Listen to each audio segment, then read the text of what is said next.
ఒక మనిషి తప్పు చేసినప్పుడు, బాగా వినండి, ఒక మనిషి తప్పు చేసినప్పుడు అతన్ని నిందించండి, కఠినపరచబడతాడు. కఠినపరచబడతాడు. క్షమించి ప్రేమించండి, పశ్చాత్తాపడతాడు. ఎంతమంది ఒప్పుకుంటారు? ఎంతమంది ఒప్పుకుంటారు? నిజంగా ఒప్పుకుంటారా మీరు? నిందించండి, మీరు నువ్వు తేడా నిందించండి, కఠినపరచబడతారు.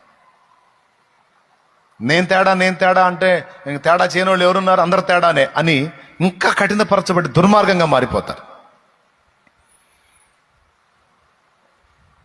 కానీ క్షమించి ప్రేమించండి, ప్రేమించి క్షమించండి.